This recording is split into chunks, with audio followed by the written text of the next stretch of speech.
Today we're going to be graphing polynomial functions. I can describe the end behavior of polynomial functions, and I can graph polynomial functions. Okay, so looking at the first core concept box, you can see that the focus is on the end behavior.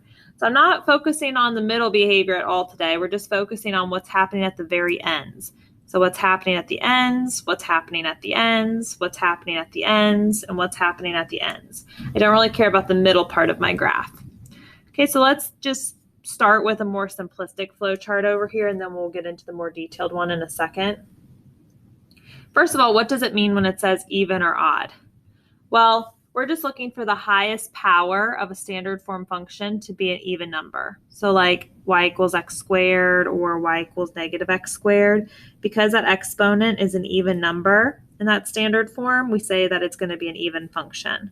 Okay, same thing if I saw like y equals x to the fourth or y equals x to the sixth. Those exponents are all even numbers. Okay, versus odd, like let's think about y equals x cubed. In that standard form, the highest power is 3, which is an odd number. Okay, other odd numbers we could use for powers would be like 5, 7, etc. Okay, I'm going to focus in just on y equals x squared.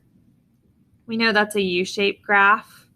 You can see that if my power is even, then my end behavior is the same. They're either both going to be pointing up, or in the event that we have a reflection, like y equals negative x squared, they could both be pointing down. Okay, but even, I want you to think same end behavior. Okay, EB stands for end behavior, same end behavior. Okay, now if I look at where the coefficient is positive, or in this case, before it's been reflected, what's the end behavior going to look like? It's going to both be pointing up. Right? I don't really know what's going on in the middle. Anything crazy could be happening in the middle, as long as the ends both point up. Okay. Now, if there's been a reflection that's occurred, like for negative x squared, that means that my graph would open down, so both ends would be pointing down. Again, I don't really care what's going on in the middle here. Anything could be happening. I just want both the ends to be pointing down. Okay, so even function, same behavior, or even degree, I want to say even degree, same behavior, okay? Odd, right? If we have an odd degree, we're going to think odd is opposite, so opposite and behavior, okay? So, for example, x cubed, if I graph this, it's going to be a graph that looks something like this, okay, where you can see that on one side, the arrow is down, and the other side, the arrow is up. So it's going to have opposite end behavior. If the leading coefficient is positive, it's going to be overall going up from left to right. So it's going to start pointing down and end pointing up. I don't really know what's going on in the middle here. Okay, I don't really care. I just am talking about end behavior today. All right, and then if the leading coefficient is negative, my graph would flip and it would start pointing up and end pointing down. Okay, so even, same, odd is opposite. Okay, even if it's positive, points up. Even if it's negative, points down. Odd, if it's positive leading coefficient, will start low and end high. If the coefficient is negative, it's going to start high and end low, going from left to right. Okay, let's just take a look at my core concept box. You can see the same things happening over here. Let's think about even first. For degree is even. If we have positive, it's up, up. If it's even and negative, it's down, down. Okay. Then we go to odd. If it's odd and it's positive, it starts low, ends high. If it's odd and it's negative, it starts high, ends low. Okay, so you can see it's the same concept. It's just presented in a different way. I like remembering the flow chart, I think, a little bit better. So it says describe the end behavior. Describe the end behavior of the following graphs. So I always look at the highest power. So let's see, the variable with the highest power here would be this one. It's 3. So you can see that the degree is 3, which is an odd number. And the leading coefficient in front of that term is 1, which is a positive number.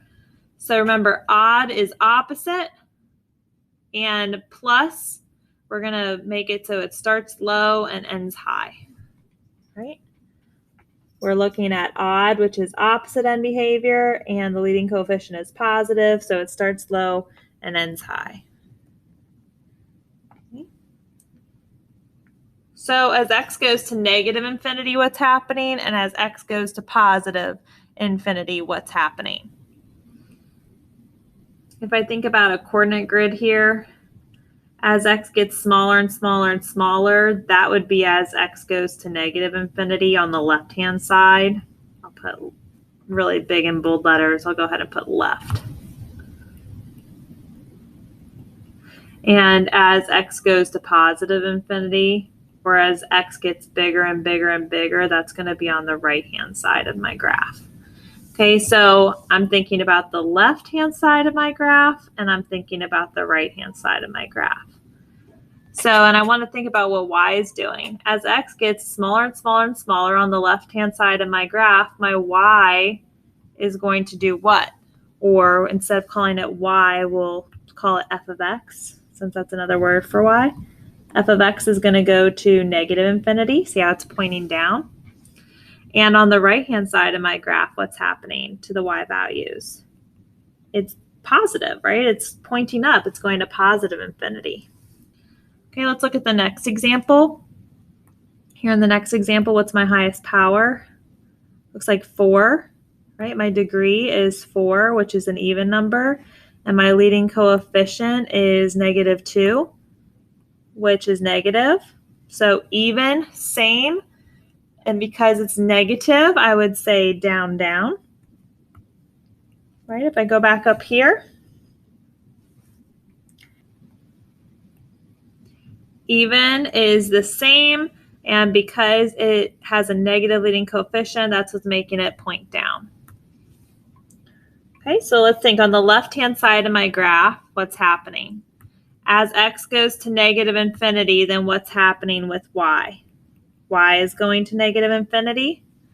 And as x goes to positive infinity on the right-hand side of my graph, what's happening with y?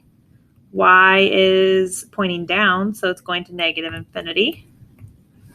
Okay, let's go to the next one. What's my highest power here? That would be 3, right? So 3 is my degree, which is an odd number, and my leading coefficient is -1. So that's a negative number. So odd is opposite, and there's been some kind of reflection. So it should start high and end low, pointing down. Right? If you don't remember, look back up here at the flow chart. We see odd is opposite, and we saw the leading coefficient was negative. So that means that it's going to start high and end low. Okay, so what's happening on the left-hand side of our graph? As x goes to negative infinity, what's happening with y? Y is it's pointing up, so it's going to positive infinity. Whereas on the right-hand side of my graph, as x goes to positive infinity, what's happening with y? Well, that's pointing down, so it should be going to negative infinity. Okay.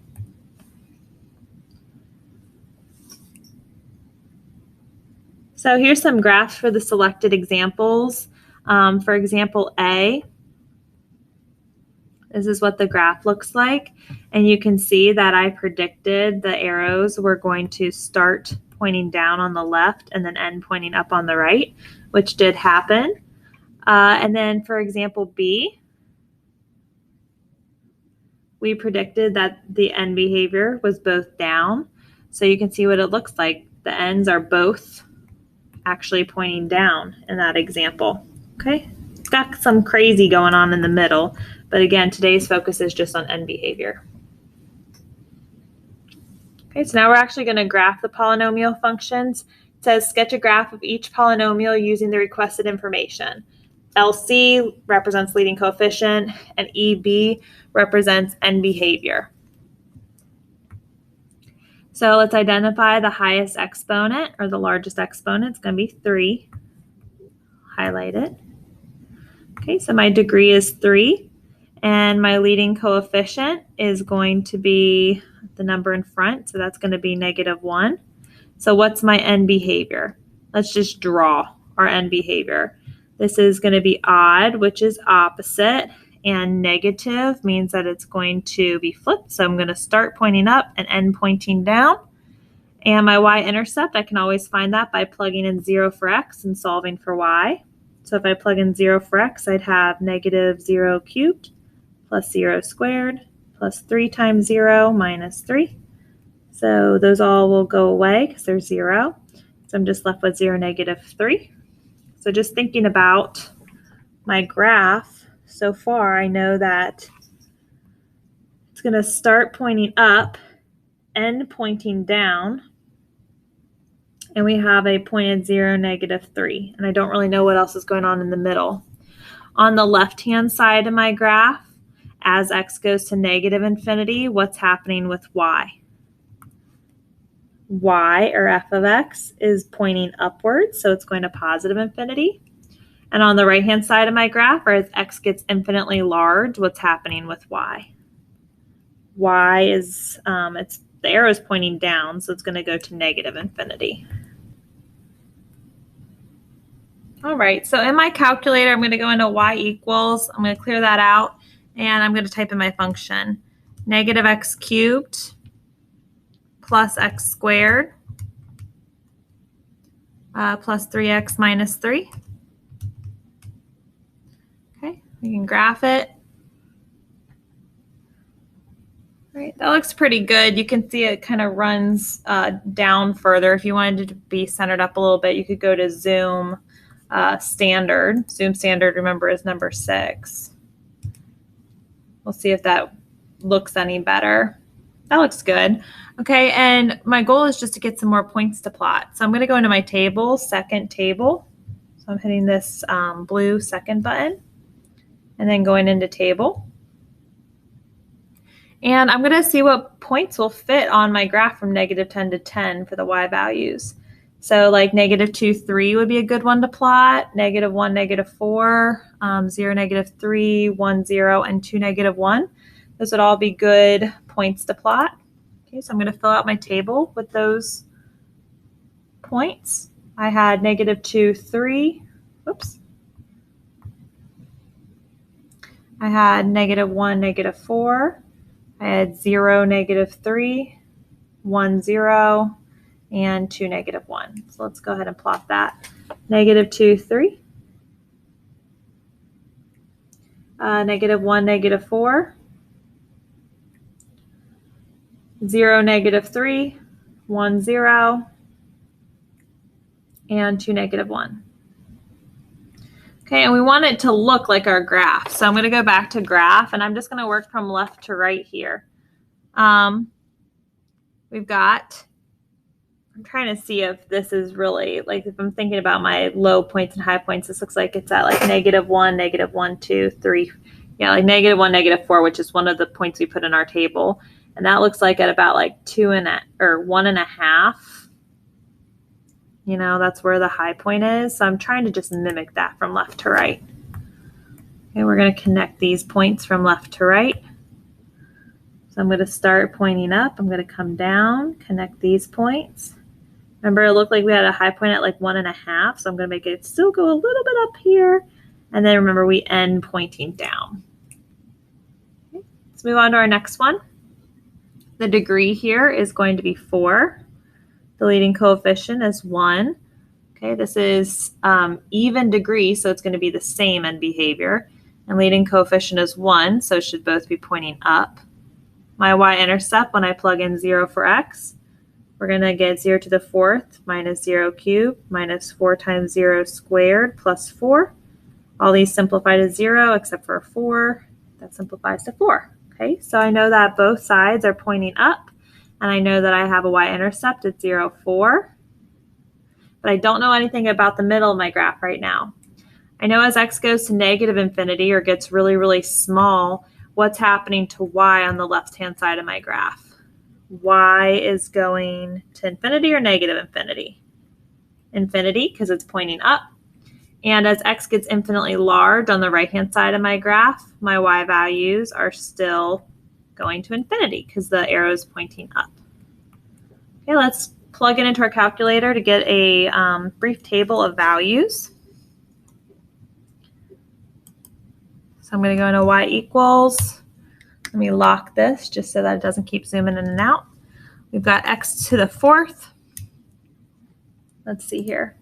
Minus x cubed minus 4x squared plus 4.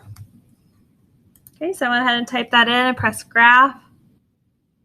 In order to get some points to graph, we're going to go to second table.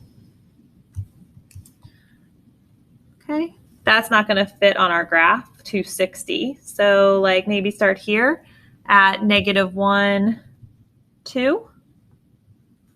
Okay, so I'm going to plot -1, 2.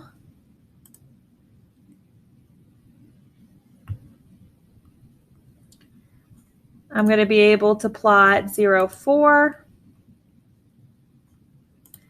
1, 0 works. Okay, 2, -4. So I'm going to definitely be able to plot all those.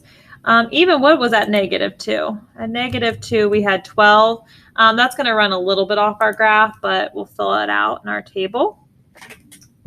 Okay, so I have the point -2, 12, which is somewhere up here. We have the point, right, 10. Actually, it's going to be even higher than that because this graph only goes up to 7 here. So it's going to be pretty far off our graph. So I'm not going to bother plotting this point. Let's definitely plot -1, 2. Let's definitely plot 0, 4, which we already have, 1, 0, and 2, -4. Okay, so we want to definitely pass through those points.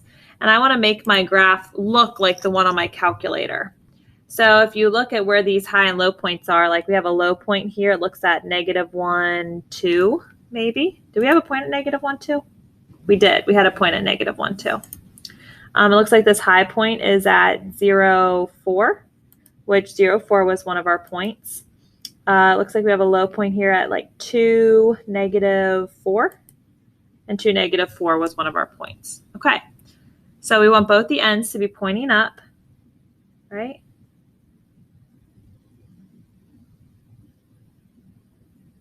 There we go. There you have it. Okay, in example 3, it says for each graph, describe the intervals of increasing and decreasing.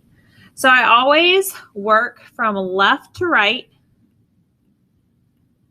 to help me describe the intervals of increasing and decreasing. So I want to think about it like I'm on a roller coaster. I put my little dude on the left-hand side.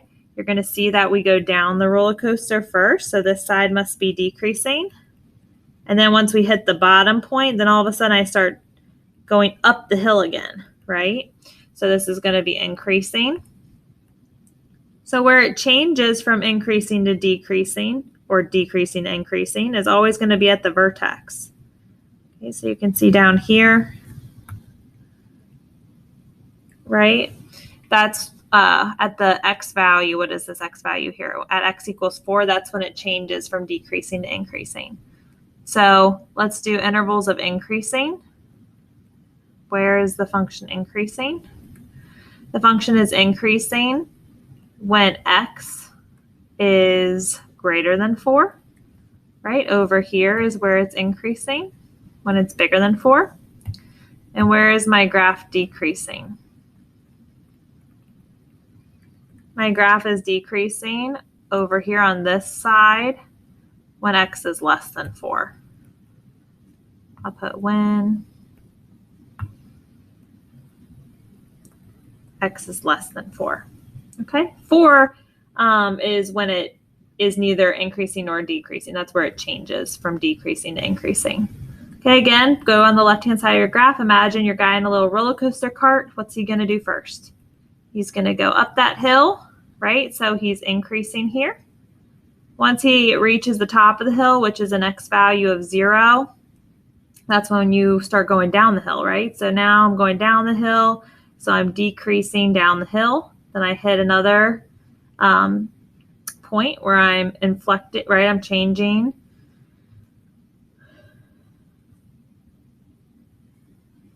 Okay, so that's happening when x is 2. And then I'm going to start increasing again, going up another hill. All right, so let's label when we're increasing. We're increasing when, let's think about it. I see increasing here, and I see increasing here. So definitely when x is bigger than 2. And it looks like when x is less than 0. And when x is less than 0. Okay. To work from left to right, it might be better if we put that x is less than 0 first. And then we put x is greater than 2. Okay, where is my function decreasing? It's decreasing when what? In the middle here, right? When we're sandwiched between 0 and 2. So I'm going to say it's decreasing when x is sandwiched in between 0 and 2, right? When x is bigger than 0, but when x is less than 2.